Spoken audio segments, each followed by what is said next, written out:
Ave Maria, cheia de graça, o Senhor é convosco. Bendita sois vós entre as mulheres, bendito o fruto do vosso ventre, Jesus. Santa Maria, Mãe de Deus, rogai por nós, pecadores, agora e na hora de nossa morte. Amém. Vinde, Espírito Santo, vinde por meio da poderosa intercessão do Imaculado Coração de Maria, vossa amadíssima esposa. Podemos sentar um pouquinho, você que está acompanhando de casa, que o amor de Deus, a paz do Senhor chegue ao seu coração, a presença do Espírito Santo de Nossa Senhora. Hoje nós estamos celebrando a solenidade da Ascensão do Senhor. Já é bom a gente diferir ascensão de Assunção de Nossa Senhora. A Assunção de Nossa Senhora celebramos dia 15 de agosto. Já a Ascensão do Senhor é o que fecha o tempo pascal, né? Já vai coroando o tempo pascal. Ascensão é subir pela própria força. Assunção é ser levado pela força de Deus. Nossa Senhora, ela é assunta ao céu, porque ela é levada pela força de Deus. Jesus, ele tem a sua ascensão ao céu, porque ele é o próprio Deus e eleva por si mesmo. E é isso que Deus, nosso Senhor, quer fazer com todos nós. Ele quer nos elevar. Ele se rebaixou, se rebaixou, se rebaixou, se humilhou, se humilhou, se humilhou, se humilhou, para que pudesse estar no nosso nível e até debaixo do nosso nível, humilhado, pisado, destruído, arrebentado, fracassado, morto, crucificado, descido à mansão dos mortos, para que ele pudesse resgatar os próprios mortos, pudesse resgatar até os justos que tinham morrido e estavam sem a visão de Deus.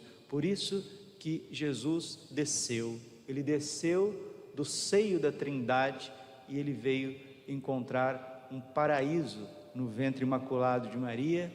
Veio a nós na sua encarnação, no Natal, um menino, uma criança, cresceu, foi educado, teve frio, fome, medo, dificuldades, humano em tudo, exceto no pecado. E quando Nosso Senhor começou a sua vida pública, quando Ele começou a ensinar, quando Ele começou a operar os seus milagres, os seus prodígios, quando Ele começou a instalar aqui o seu reino, Ele fez tudo isso pela força do Espírito Santo. Por isso que Cristo, em grego, Christos, significa isso, ungido. Jesus é o Messias. Messias, Messiá, significa isso, ungido, ungido pelo Espírito Santo, ungido pela força de Deus. E aquele que é Deus, aquele que é Senhor, não poderia conhecer a corrupção, como está no Salmo 15, versículo 10. O Senhor não deixará o seu servo conhecer a corrupção, conhecer a morte, o fracasso, a derrota. Por isso, a ressurreição do Senhor, e tudo isso é histórico, meu Deus. Isso não é para os cristãos, não. Há um só Deus, uma só fé, um só batismo, um só Pai que age acima de todos e em favor de todos. Efésios capítulo 4, versículo 5. Deus é Deus de todos os 8 bilhões de habitantes deste planeta. É um só Deus, não tem mais que um só Deus. Qual religião que tem na sua doutrina, na sua filosofia, que o seu Deus se encarnou? Qual religião que tem na sua doutrina, no seu pensamento, no seu ensinamento, que Deus morreu numa cruz? Qual religião neste mundo que já existiu, ou existirá, ou existe, que diz que o seu Deus criou tudo e ressuscitou e está presente no Santíssimo Sacramento e é alimento do homem? Isso é a verdade, ela é verdade em qualquer lugar, né? O sol é sol no Japão, na África do Sul, na Finlândia, no Havaí, no México, para os da raça branca, para os da raça negra, para os da raça asiática. Deus é um só. E Ele veio a esse mundo, Ele provou a sua divindade, Ele nos deu uma doutrina, Ele nos deu um evangelho. Deus é muito mais do que aquilo que o homem pensa, muito mais do que aquilo que os anjos pensam. Deus é amor, um amor uno e trino. Deus é Pai, Filho e Espírito Santo. E isso significa o mistério pascal. Em poucas palavras, isso que é o mistério pascal. E hoje, com a solenidade da ascensão do Senhor Jesus Cristo, Ele subindo aos céus, meu Deus, que religião que tem esse corpo doutrinário? Qual religião da terra que ensina essas coisas? Acho que nem a cabeça humana é capaz de chegar tão longe. Nem os mitos filosóficos, os mitos gregos antigos, é capaz de chegar a um tão alto grau de sintonia entre fé e razão. Por isso que São João Paulo II, ao escrever a sua encíclica Fides et Ratio, fé e razão, ele diz justamente isso: a fé e a razão são como que duas asas que faz com que o ser humano alce o voo para contemplar a verdade. A verdade é uma só. E todos precisam, todos os habitantes deste mundo, deste planeta, precisa estar aberto a esta verdade que é Cristo. Ele é a luz do mundo, nosso Senhor Jesus Cristo. Por isso que São Lucas, na primeira leitura, ele como um grande historiador, ele vai fomentando esta verdade, não só no coração daqueles que estavam no contexto ali com Jesus, na Judéia e na Galiléia, mas principalmente aonde esse evangelho chegaria no decorrer dos séculos. E olha o que São Lucas coloca já no início. No meu primeiro livro, Teófilo. O que é Teófilo? Teófilo significa Theo, Deus, Filo, amor, amizade. Teófilo é amigo de Deus. São Lucas está escrevendo para você. No meu primeiro livro, ele está falando do seu evangelho. Já tratei de tudo o que Jesus fez e ensinou, desde o começo até o dia em que foi levado para o céu. Depois de ter dado instruções pelo Espírito Santo aos apóstolos que tinha escolhido. Gente, isso é profundamente histórico, não é? Jesus padeceu sobre Pôncio Pilatos, quando Herodes era governador na Galiléia. É mais do que claro que acontecimentos antes de Cristo, por exemplo, as pirâmides que estão lá no Egito, o Areópago de Atenas, o Panteão em Roma, a Europa, a Ásia, ela grita a história para todo mundo ver, para todo mundo ouvir. Jesus Cristo, Deus eterno, Ele se fez homem, Ele veio a este mundo, Ele nasceu de uma virgem, Ele tem um Pai eterno, e Ele comunica, Ele doa esse Espírito Santo, e ao vir a este mundo e vencer o mal, vencer o pecado, vencer a morte, Ele subiu aos céus e devolveu ao Pai as primícias da criação. Ele te devolveu ao Pai. Agora a questão é a seguinte: o lugar de todos os seres humanos já está escrito lá no céu, no reino de Deus. Agora a pergunta é essa: você irá ocupar esse lugar? Está lá, meu lugar, está escrito lá, Braulio Silva da Alessandra, entre parênteses está até embaixo, sacerdote. A pergunta é essa: eu irei ocupar aquilo que Jesus já conquistou para mim? Esta cadeira de ouro que está lá no céu?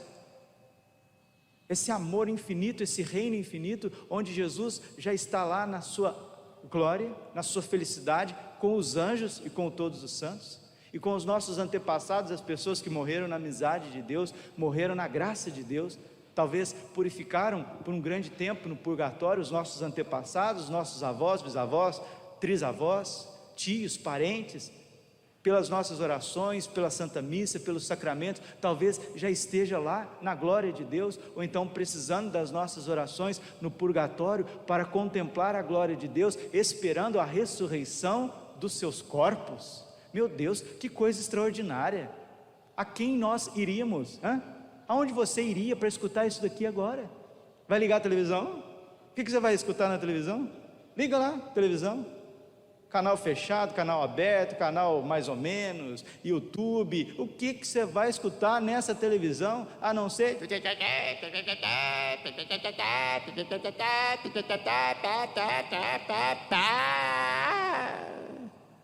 Tem nada. João 6:68.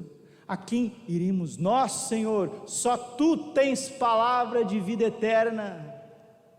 Todo mundo aí quer arrumar um modo de viver e viver bem, dos males ir embora, das doenças ir embora, das pestes ir embora. Louvado seja Deus, eu também quero, você também quer, todos nós queremos. Mas diz Santo Agostinho, o que adianta viver bem se não for para viver eternamente? Só Tu tens palavra de vida eterna. A quem iremos? Ó mundo, ó meus irmãos de todas as nações, de todos os reinos, de todas as raças, de todas as etnias, abre os corações de vocês ao Senhor Jesus Cristo, ao seu Evangelho, à sua igreja una, santa e católica. Ele fundou, Ele veio a este mundo, Ele subiu aos céus, Ele derramou o Espírito Santo, Ele enviou os apóstolos, 12 homens simples, pobres, analfabetos e semi-analfabetos, pescadores. Conseguiu mudar o maior império que houve no mundo, o Império Romano. Foi até um imperador romano, que no leito de morte, depois de ter se tornado cristão, ele apostatou. Apostatar é voltar atrás, né? Não quero mais ser cristão. Ficou cristão por conveniência, mas no leito de morte, as testemunhas oculares que estavam ali, colheu as últimas palavras dele. Juliano foi considerado, Juliano o apóstata, morreu por volta do ano 360, na metade do século IV, e ele repetiu, o imperador romano: tu venceste, ó Galileu, a espada romana se dobrou diante da tua cruz. Esta fé católica que nos faz estar aqui, com frio, sem frio, com calor, sem calor, com dificuldades, com pandemia, sem pandemia, com crise econômica, sem crise econômica. É esta fé que impulsiona esse amor que nada e ninguém pode vencer. Mateus 16, versículo 18: tu és Pedro, e sobre ti eu edificarei a minha igreja.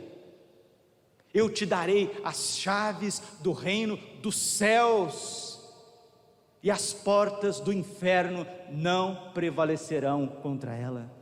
Põe a mão no seu coração e diga com o Padre: as portas do inferno, as portas do mal, das ideologias, das perseguições, das dificuldades, das doenças, não prevalecem sobre a fé católica, sobre o corpo místico de Cristo, sobre os sacramentos, sobre a presença do Senhor. E é isso que me faz estar aqui, isso que me faz seguir. Isso tem nome, meu irmão, isso chama-se fé. E a Bíblia nos explica o que é a fé. Em Hebreus capítulo 11, versículo 1, está escrito: a fé é o fundamento da esperança, é a certeza daquilo que não se vê. E a própria Bíblia, em Hebreus capítulo 11, versículo 6, diz: sem fé é impossível agradar a Deus. Por isso que nós, na nossa vida de paróquia Santo Antônio, na nossa vida de arquidiocese de Cuiabá, na nossa vida de igreja católica, nós precisamos, todos nós, desde uma senhorinha que está aqui, desde uma pessoa, sei lá, até uma criança, desde aquela senhorinha que está lá na casa dela, porque não pode vir à missa, talvez porque seja de idade, mas já está com quase 90 anos, rezando o terço, desse senhor que está lá na casa dele, na cadeira de rodas, até uma criança que está na catequese. Todos nós católicos precisamos ter um grande reservatório de fé, de esperança e de caridade. Padre, o que é fé, esperança e caridade? Vou te explicar rapidinho, uma comparação, você entende. A fé é o carro, a esperança é a carteira de habilitação, a caridade é o motorista. Sem carro, você não vai longe, mas se você tem um carro, não tem a carteira de habilitação, você está ilegal. Você tem carro, você tem a carteira de habilitação, mas você não tem o motorista. Agora, se você tem o carro, se você tem a carteira de habilitação, se você tem o motorista, você faz grandes coisas com este veículo, não faz? Você vai trabalhar, você vem à igreja, você faz uma viagem, você ajuda as pessoas. Isso é a fé, a esperança e a caridade. E todos nós católicos precisamos ser mestres, precisamos ter esta riqueza. Padre, na minha casa tem 4 cômodos, na minha casa não tem nem piso ainda, é chão batido. Não importa, se você tem fé, esperança e caridade, você é rico aos olhos de Deus. O que adianta a minha casa ter torneira de ouro? O que adianta na minha garagem ter 4, 5 carros e eu não ter fé, não ter esperança, não ter caridade? Mateus 16, 26, que vale o homem ganhar o mundo e vier perder a sua alma.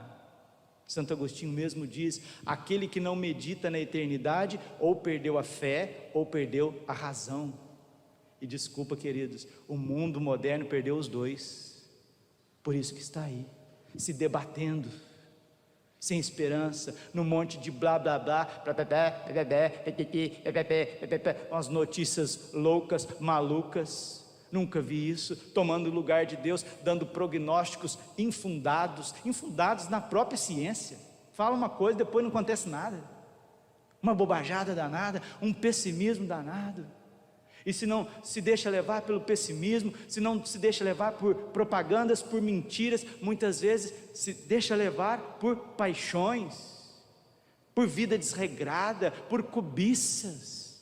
Não, nós somos católicos, nós somos diferentes, não somos melhores do que ninguém, não queremos estar acima de ninguém, não queremos oprimir e forçar ninguém, mas nós somos de Deus, somos batizados, temos um reino nos esperando. Por isso que os mártires não tinham medo de morrer por Cristo, por testemunhar nosso Senhor Jesus Cristo, porque tem um reino esperando por nós. Colossenses capítulo 3, versículo 1: se ressuscitastes com Cristo, buscai as coisas do alto, afeiçoai-vos às coisas lá de cima, não as da terra, porque já estáis mortos, e a vossa vida está escondida com Cristo em Deus. Por isso que a esperança, ela nos leva ao mais alto grau de amor e de testemunho, que é o martírio, que é se entregar por Deus, é não ter medo da morte física. Nosso Senhor mesmo disse: não temais aqueles que matam o corpo e não podem fazer nada com a alma, mas temais aquele que sim, mata o corpo e depois leva a alma para o inferno.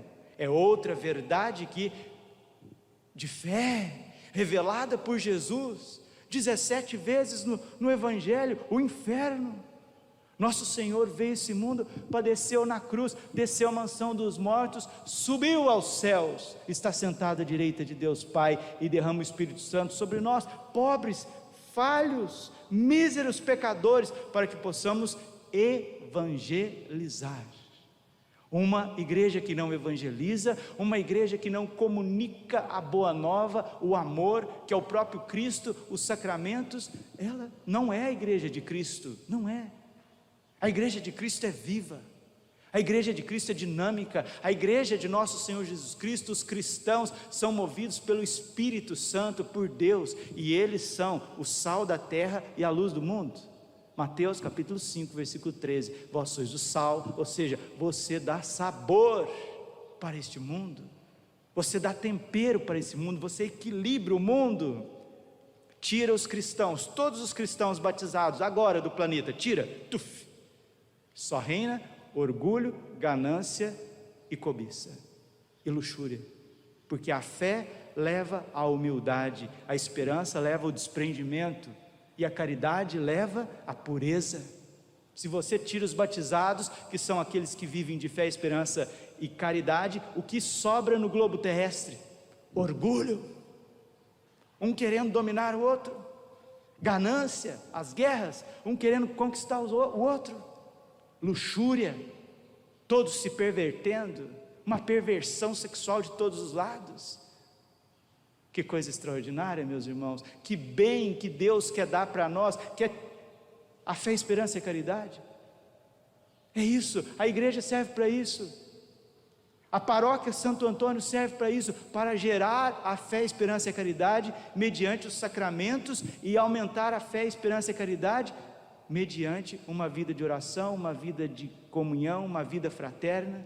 E nós precisamos, cheios de Deus, assim como os apóstolos, adentrar este mundo pagão com inteligência, com cultura, com a vida, até com a morte, com o sangue, custe o que custar. Nós estamos no mês de maio, mês de Nossa Senhora. Nossa Senhora apareceu em Fátima, uma mulher vestida de sol. Que extraordinário, meu Deus. A mãe de Jesus Cristo, também assunta aos céus, veio a este mundo. A aparição de Fátima, segundo os especialistas, é o maior acontecimento depois do Evangelho, depois da ascensão de Jesus, depois da morte e ressurreição de Cristo. O maior fenômeno da história são as 6 aparições de Nossa Senhora em Fátima, na Cova da Iria, em 1917, e ela prometeu uma 7ª aparição. Que coisa extraordinária, que coisa linda. E ela prometeu que o coração dela triunfaria, que a Rússia seria consagrada pelo Santo Padre, e seria concedido ao mundo um tempo de paz. E Portugal, e a gente entende Portugal como um reino católico, que nasceu no século XII, e depois no século XVI se expandiu a América do Sul, terra de Santa Cruz. Nós brasileiros, Nossa Senhora disse em Fátima em português, falou nossa língua. Em Portugal conservar-se-á sempre o dogma da fé, esperança e caridade. E Portugal, a gente entende também como Brasil, como uma extensão deste reino católico, terra de Santa Cruz. Tanto é que a primeira coisa que aconteceu no nosso querido Brasil foi celebrar uma Santa Missa Católica, o santo sacrifício do altar, terra de Santa Cruz. E a Virgem também se manifestou aqui no Brasil em 1717, numa pequena imagem, singela imagem, Nossa Senhora da Conceição Aparecida. Nós vivemos num lugar abençoado, nós vivemos num lugar, num país, numa região onde Deus cravou a sua cruz, onde Ele colocou a sua mãe como a nossa cuidadora, mas nós precisamos honrar esta vocação, nós precisamos vivê-la com crise, sem pandemia, com pandemia, podendo adentrar as igrejas ou não podendo, nós temos que viver assim, e pedindo a Deus a força do Espírito Santo. O Senhor não permitirá que os seus servos conheçam a corrupção. Ó morte, onde está a tua vitória? Ó morte, onde está o teu aguilhão? Cristo venceu a morte. Agora, meus irmãozinhos, queridos, amados, Se você não tem fé, não tem esperança, não tem caridade suficiente, como diz o Padre Léo, grande Padre Léo, que vai ser, se Deus quiser, beatificado, né? Grande pregador brasileiro, pregou muito na Canção Nova, a última pregação que ele fez, né? Já ali, na cadeira de rodas, magrinho, lutando contra o câncer. Padre Léo não perdeu o humor dele até no último momento. É um homem cheio de fé, um homem cheio de esperança, por isso se derramou pelos pequenos, pelos dependentes químicos.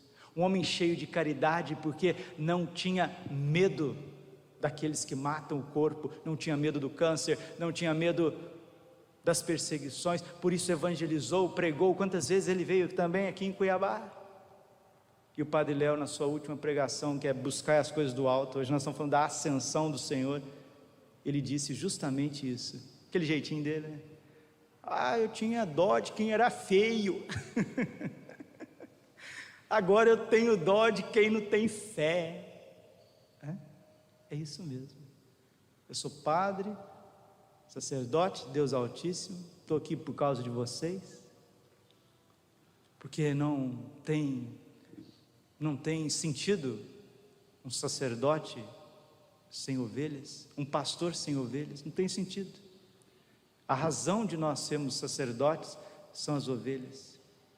Mas com todo o amor do meu coração, se você perder a fé, a Igreja Católica Apostólica Romana, os sacerdotes não podem fazer mais nada por você. Se eu perder a fé como sacerdote, eu não posso fazer mais nada por vocês. E é isso que está em jogo.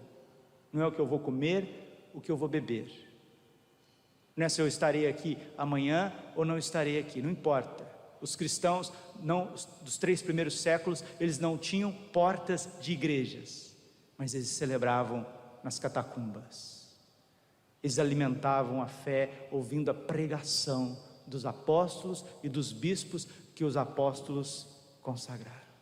Esta é a igreja, e é aí que nós precisamos crescer. Se você vem aqui hoje, se nós estamos celebrando essa Eucaristia com uma preocupação mais terrena do que de uma salvação eterna, desculpe, você está entrando aí naquela turma do Padre Léo, na turma que perdeu a fé. Porque se a gente vem buscar o Senhor por conta que a gente está com medo, se a gente vai ter o que comer, o que beber, o que vestir, nosso Senhor disse, são os pagãos, são aqueles que não têm Deus, que se preocupam com essas coisas. Vocês devem buscar em primeiro lugar o reino de Deus, a sua justiça, e tudo mais vos será dado em acréscimo. Mateus 6:33. O violão pode fazer um fundinho.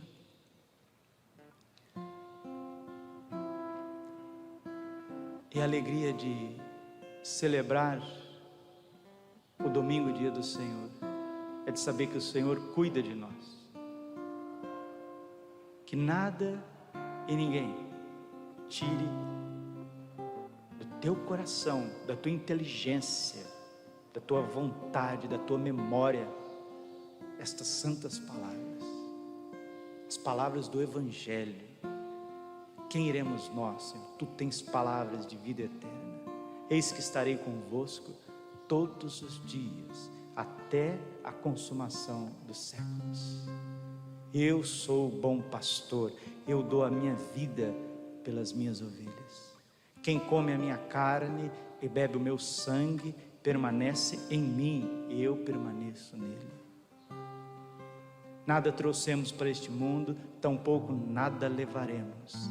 Se temos o que comer e o que vestir, contentemo-nos com isso. Eu honro aqueles que me honram, eu amo aqueles que me amam. Bendize então, ó minha alma, ao Senhor, e nunca esqueça de todos os seus benefícios. E a prova que Deus não se esquece de nós é que Nossa Senhora de uns 2 séculos para cá, ela tem passado mais tempo na terra do que no céu. Como Nossa Senhora está presente, como que ela está cuidando de cada um de nós. Por isso, neste momento, nesta santa liturgia da Ascensão do Senhor, nós te pedimos, Pai, em nome de Jesus Cristo, crucificado, ressuscitado, está à vossa santíssima direita no céu. Nós te pedimos, pela intercessão do coração imaculado de Maria, que triunfará o Espírito Santo sobre cada um de nós.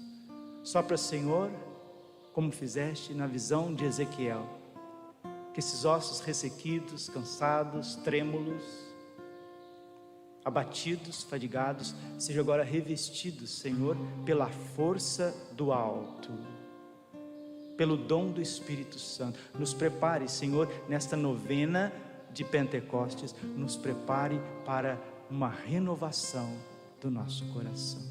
Nós te agradecemos, nós te louvamos, nós te amamos. Dá-nos a graça de perseverar até o fim, até o fim. Todo aquele que perseverar até o fim será salvo. Dá-nos essa graça, Senhor, nosso Deus.